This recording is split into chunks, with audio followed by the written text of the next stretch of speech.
大家好，我係龍震天。大家好，我係塔羅女神王姬。歡迎大家嚟到情到濃時。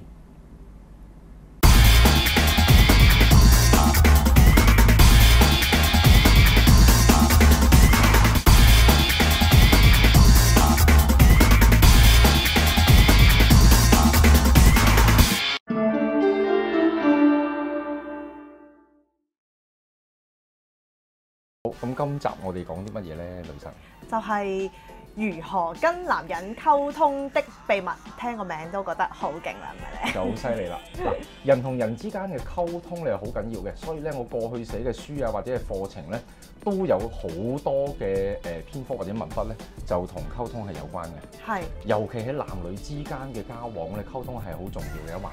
咁啊，當然啦，你嘅外在美啦，我成日都講係非常之緊要，其實係一個入場券嚟㗎。係入咗場之後啦，你可唔可以留得低咧？嗱，呢個咧就要靠你自己本事啦。有冇機會留低？你就係冇得留低。如果唔識得溝通嘅話，尤其是其實溝通係一個藝術嚟嘅。你點？你講啲乜嘢令到對方其實同一件事嚟嘅咋？但係你點樣去表達咧？你可以得出完全兩個好唔同嘅結果。所以呢個咧就去到個包裝嗰個問題啦。好，咁我哋就睇一睇下男同女之間啊溝通3個技巧。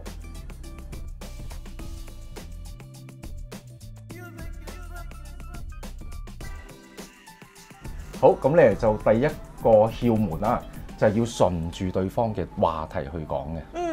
咩為之順住對方嘅話題咧？咁樣好多時候咧就係可能對方講啦，如果佢講嗱男人講咩，男人佢講波啦，講賭馬啦，講車啦，股票啊 IT 啊嗰啲係都係呢啲咁嘅話題咧。即係女人咧完全可能你唔感興趣嘅，你嘅着重位咩？你嘅着重位可能都係化妝品啊、拍行街啊，係啊，買衫、腳甲咁咧，但係。點樣可以成功令到你同個男人可以即係可以溝通嘅？你其實咧就係需要你有一個好奇心啦。嗱呢個咧係正常嘅，因為咧男仔嘅表達方式咧同女仔表達方式咧係完全係兩樣嘢。所以如果你要喺個感情嗰個技巧嗰度你要提升咧，你就一定要知道男女之間交往或者個溝通嘅規則。你總唔能夠咧期望一個男仔第一次同你出嚟約會咧，佢會同你講呢個大眼仔啊，或者假眼睫毛啊。其實佢同我講，我都有啲驚。有啲咩交叉仔啊嗰啲。交叉仔，交叉叉。交叉叉。咁你唔能夠期望個男仔會同你講呢啲，而大家講得好興高采烈㗎嘛。所以咧，你一定咧要係因應當其時嚇嗰個男仔佢講啲乜嘢，順住對方嘅話題去講。嗱，如果咧對方佢乜嘢都唔講，冇表態，唔出聲嘅，可能比較內斂啲。咁你咧就應該咧就要有一啲試探式嘅問題，譬如話最近新嘅手提電話出咗，或者會唔會有留意啊呢一啲潮物啊潮流上嘅嘢。咁你就旁敲側擊，咁你個話題一定要闊嘅，每一樣嘢都試下，然之後咧就全力咧去解碼啦，望住對方，留意對方嘅反應係啦。我成日都講呢一個好緊要嘅。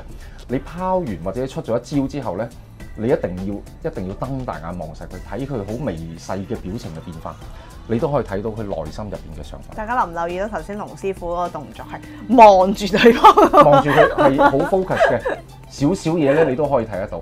譬如你一講一樣嘢嘅時候咧，譬如話最近啲樓咩股票咁樣，可能個男仔冇興趣咧，佢可能就不自覺咁樣啦。嗱，就係呢個動作啫，佢就係褪後少少，你已經知佢嗰個興趣冇啦。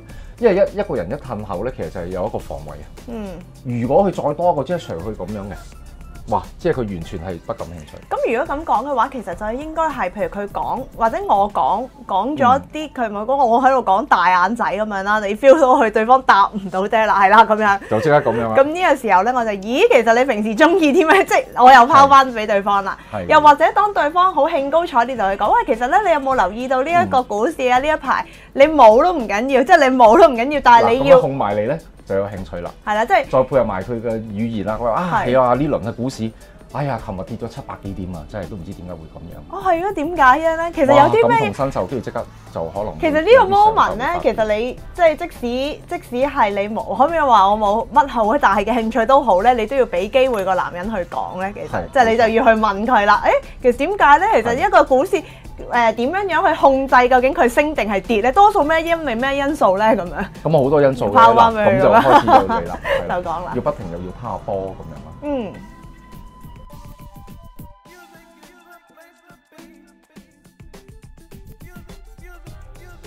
咁跟住咧就去到第二個重點啦。咁咧就喺男女之間嘅約會咧，女方咧最罩忌啊，就係要不停咁樣去問男方問題嘅。嗯，呢樣嘢好緊要。咁同頭先嗰個有啲咩分別咧，師傅？即係頭先我哋又要表達到好似好有興趣去即係去聽對方講嘢啦。咁都係要追問噶嘛。咁呢一個同嗰個有乜分別咧？其實就係適當嘅時候咧，你會問適當嘅問題咧，去帶到一啲話題出嚟。嗱呢一個咧就直情係調翻轉係一個追擊嘅。追擊啊！係啦，咦？點解你會食呢啲嘅？你食呢啲好咩？嗱，呢一個已經係一個負面啦。你食呢啲好咩？係啦。咁俾個男仔解碼就係話：哇，我食呢啲咧，哇關你叉事嘅。咁我中意食就中意食㗎啦。你會俾到個男仔一種係唔舒服嘅感覺。同埋咧，另外有一個技巧，大家一定要好留意，同埋一定要掌握得到咧，就係咧喺男女之間嗱，其實人同人之間嘅溝通都係嘅。聽咧通常佔7成，講咧3成咧，呢一個比例就啱啱好。咁咧你就為之一個成功嘅聆聽者，同埋一個成功嘅一個或者一個好嘅適合嘅談話嘅對象，或者傾訴嘅對象。講多次個比例俾大家聽，就係7對3，即係聽就要佔7成，聽要佔7成，講要佔3成。係，因為咧你一定要聽對方嘅説話，佢點樣嚟，你先因應到對方嘅説話咧。你先可以講多啲迎合到佢嘅説話。其實呢個係一個溝通嘅技巧啦，因為其實你聽嗰一 part 咧，就係好多時候咧，你會俾到嗰個對方咧一個好認同嘅感覺。係，因為你會 paraphrase 翻，即係你會再重複翻佢講嘅嘢，冇錯，表示你好似認同。跟住即使你唔認同都好，你可能重複咗佢嗰句之後，你再滲翻啲你唔認同嘅 point。係，或者咁樣咧，會唔會係咁樣咧？咁樣係，咁對方就會聽得舒服啲啦。好多嗱，咁其實咧呢個咧背後都有一個大道理喺度啊！呢個咧亦都牽涉到咧，就係女仔咧就唔可以講嘢太快、太急、太過高音、太過大聲，俾到個男仔會有一個壓力。因為有好多時咧就係我啲客人都係咁樣嘅，佢會一輪嘴不停自己去講。我突然間諗起自己。咁然之後咧，有啲人咧就我啲朋友啦。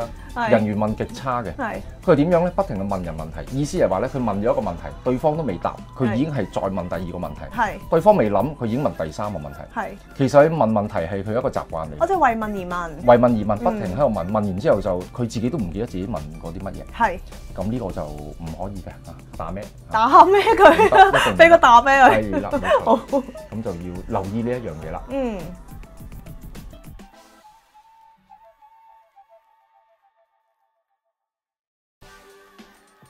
好啦，咁咧就去到第3個重點啦。第3個重點係咩咧，女神？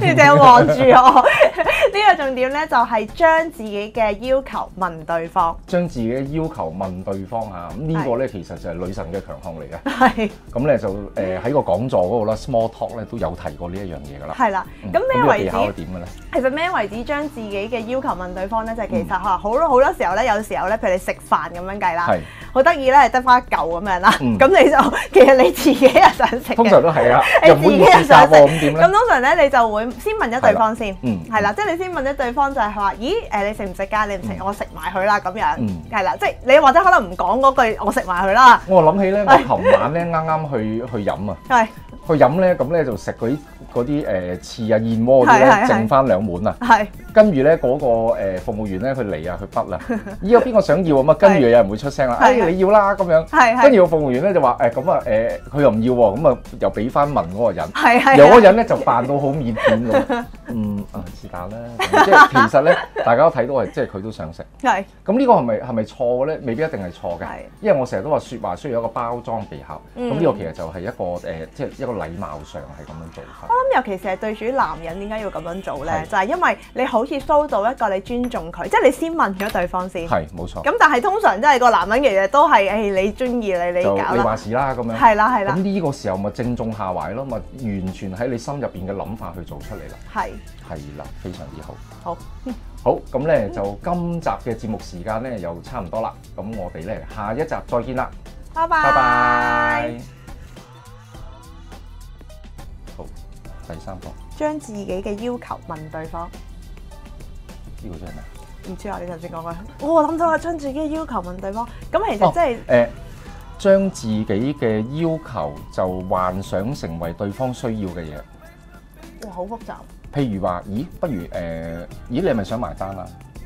咦，你係咪想食牛扒啊？咁其實你係想食嘅，你又唔講自己想食。